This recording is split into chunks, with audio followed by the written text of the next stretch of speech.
अमीर बाप की बेटी थी रिया, मगर उसकी अपनी आवाज कहाँ थी? क्या वो खामोशी कभी टूट पाई? जानने के लिए आखिर तक देखिए।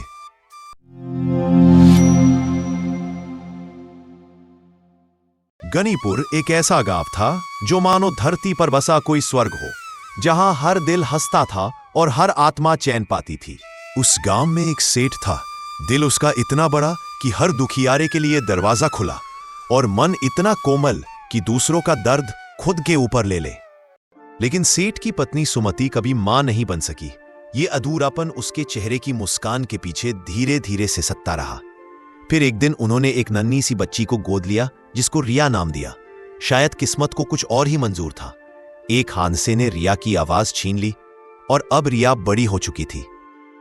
दूसरी ओर एक ऐसा घर था जो बड़ा तो नहीं था, मगर वहां की हंसी पूरे मोहल्ले तक गूंजती थी। गांव में वो एक ऐसा परिवार था जो ज्यादा अमीर तो नहीं, लेकिन खुशियां उस घर में हमेशा रहती है। घर के बुजुर्ग भी हमेशा खुश रहते और किसी चीज की कोई कमी नहीं। महेश घर का इकलौता बेटा है जो ईमानदारी से फल बेचता और घर को बहुत अच्छे से चलाता था।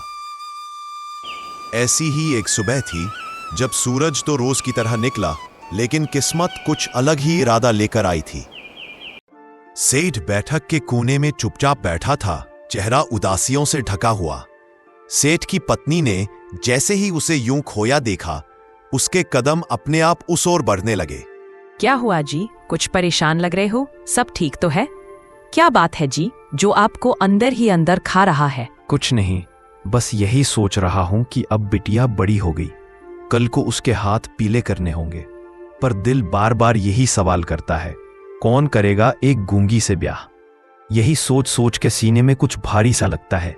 बेटी रिया चुपचाप सब सुन रही थी, लेकिन जब पिता की आंखों में बेचैनी देखी तो उसकी अपनी रूह भी कांप उठी। रात की बारिश थमने का नाम नहीं ले रही थी, और उसी भीगती शाम में रिया चुपचाप मंदिर पहुंची, जहां हर एक बूंद के साथ उसके मन का बोझ भी हल्का होता गया। अगली सुबह बारिश की बूंदों ने जैसे गांव की हर गली को चमका दिया हो। सेठ ने अपने एक भरोसेमंद नौकर को खास हिदायत देकर गांव के सरपंच को बुलाने भेजा, जैसे कोई बड़ा फैसला लेने वाला हो। सेठ के बुलाए अनुसार गांव का सरपंच उसी समय सेठ के घर आया। सेठ जी, ऐसा क्या हो गया जो इतनी हड़बड़ी में बुलावा भेजा? रास्ते भर दिल घबराए कि कहीं कोई अनहोनी तो नहीं हो गई। देख सरपंच, बिटिया अब शादी के लायक हो गई है।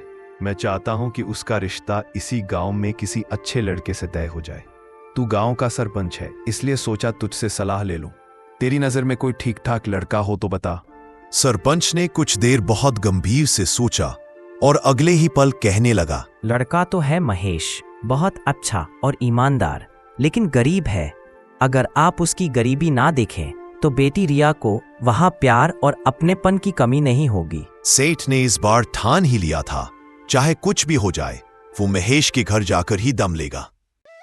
जैसे तैसे अगली सुबह आई।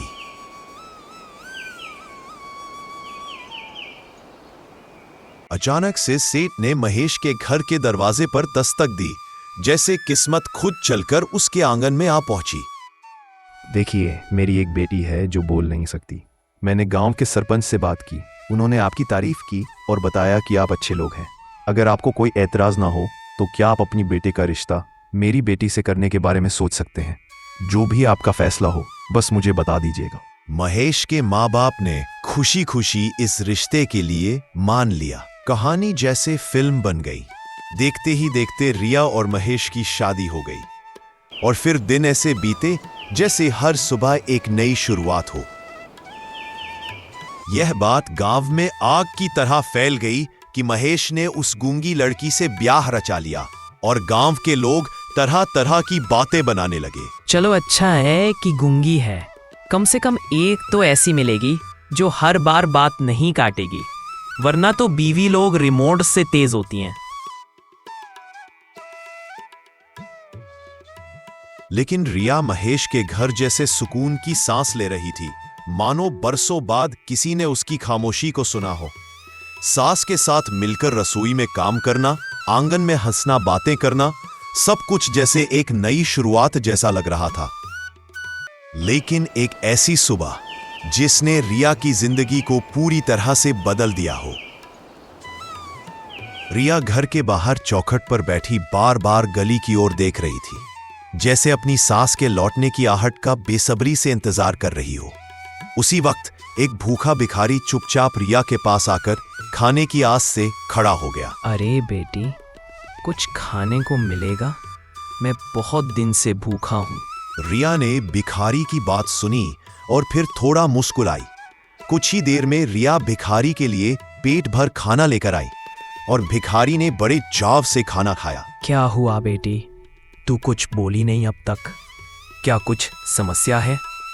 एक घटना में इसकी आवाज चली गई जिस कारण ये कभी बोल नहीं सकती। ये गूंगी है, इलाज चल रहा है। अरे बेटी, फिक्र ना कर। अगर आवाज आनी होगी तो एक रात में भी आ सकती है।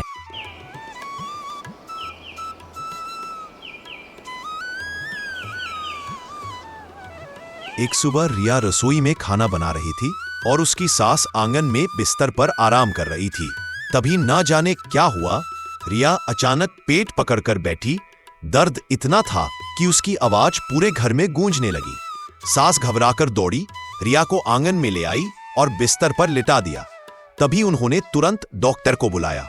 डॉक्टर ने आते ही रिया को कहा, माँ जी, डरने की कोई जरूरत नहीं है। अचानक से पेट में दर्द उठा था, लेकिन दवाइयाँ लिख दी है। एक दिन आराम करेगी तो ठीक हो जाएगी।